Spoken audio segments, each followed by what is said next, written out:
MP board में जिन बच्चों का 5 फरवरी के दिन पेपर है उनके लिए बड़ा ही महत्वपूर्ण मोस्ट आईएमपी क्वेश्चनों का एक सेट अपन प्रोवाइड करा रहे हैं यहाँ पर। बढ़िया से कंप्लीट करिएगा, आप तो घबराइए मत, इसी में से फंसने वाला। इससे पहले है ना अपन ने ए बी सी डी दे दिया है, नहीं देखा तो देखना, ये ई है और अंत में अपन एक और देखेंगे सेट एफ। ठीक है, 6 पेपर है, 6 को करके जाइएगा, बिल्कुल 90 पार जाइएगा। बढ़िया से करो कंप्लीट, चिंता नहीं करनी है ना, जो बता रहा हूँ उसको करो केवल। लखनवी अंदाज किस व्यंग किया गया है? पतंजलि नवाबों पर। दशानंद में समास है तो बहुब्रीहि समास। गंतोक का अर्थ है पठार। प्रयोगवादी कवियों का विशेष ध्यान रहा, प्रयोगवादी कवियों का जो विशेष ध्यान रहा था वो प्रयोगशीलता पर रहा था। उत्साह किसकी रचना है? निराला जी की है। और करुण रस का स्थायी भाव है, वो हो जाएगा शोक। अज्ञ ने हिरोशिमा कविता रेलगाड़ी पर बैठे बैठे लिख दी थी। सूर्यकांत त्रिपाठी निराला छायावाद के कवि है। ईद का चांद होना प्रसिद्ध मुहावरा है। आग का आविष्कार भूख और प्रकाश की आवश्यकता होगी। महाभोज, महाभोज कहा जाएगा मन्नू भंडारी। क्रियाकर्ता के अनुसार कर्तवाच्य। धर्म चक्र घुमाने से पाप धुलते हैं। सूरदास वात्सल्य रस के सम्राट। 24 मात्राओं वाला छंद, दोहा छंद आ जाएगा। हो गया इतना। इसके बाद है एक वाक्य में उत्तर। ये देखिएगा, एक वाक्य में उत्तर है और पहला है एक वाक्य में उत्तर, माधुर्य गुण का एक उदाहरण दीजिए। बिनु गोपाल बेरिन भई कुंजे। यहां पर लिख देते हैं अपन, बिनु गोपाल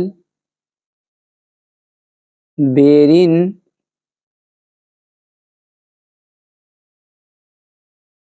भई कुंजे। ठीक है, क्रिया की विशेषता का बोध कराने वाले शब्द क्या कहलाते हैं? क्रिया का जो विशेषता का बोध कराएंगे उन्हें कहेंगे अपन क्रिया विशेषण।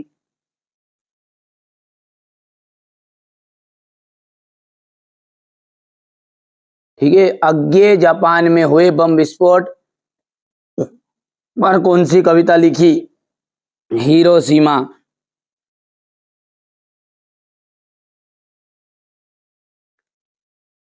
फसल के जादू, फसल किसके पानी का जादू है? तो नदियों के।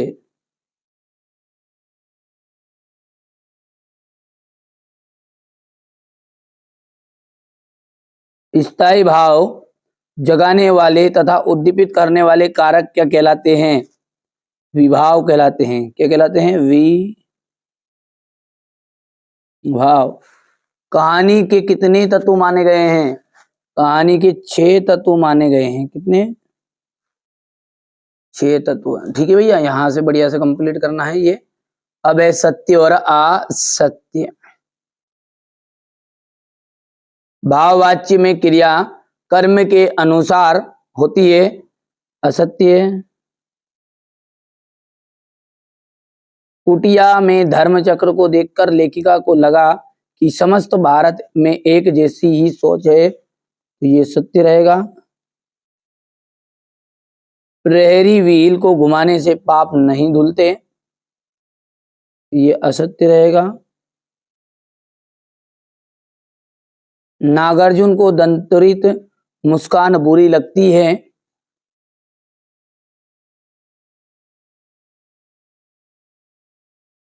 जहां नायक नायिका के विरह का संयोग हो वहां श्रृंगार रस होता है, संयोग श्रृंगार।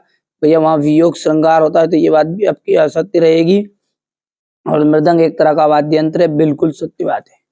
अब यहाँ से आप बढ़िया से कंप्लीट करिएगा। ये देखिए, सेनानी ना होते हुए भी चश्मे वाले को कैप्टन, लोग कैप्टन क्यों कहते थे? ठीक है, आग की खोज, ये देख लीजिए यहाँ से बढ़िया से।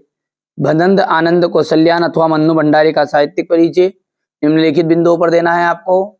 टस से मस ना होना, रंग भेद में भेद पढ़ना, रंग में भंग पढ़ना। भोलानाथ अपने साथियों को देखकर शिक्षक न क्यों भूल जाता है?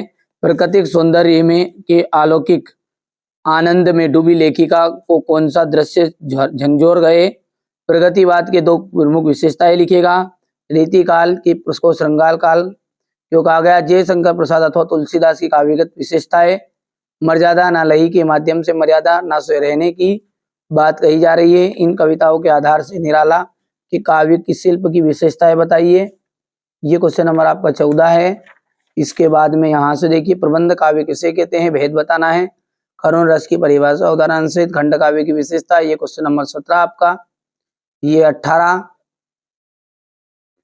19 बढ़िया से देखिए, यदि आप अच्छे मेहनत करोगे, अच्छी तैयारी करोगे, बिल्कुल भुला दो डर, कुछ अलग करो, ठीक है। ये देखिए यहाँ से अब की बार 90 पार, जो भी बच्चा है ना, मैं बता रहा हूँ, जिन प्रश्नों को करेगा ना, बिल्कुल 91, 97, 96, 98 तक अपना विचार है ले जाने का। अब जिस बच्चे को साथ में चलना है चल सकता है, बाकी आपके स्तर से आप कर सकते हैं ना।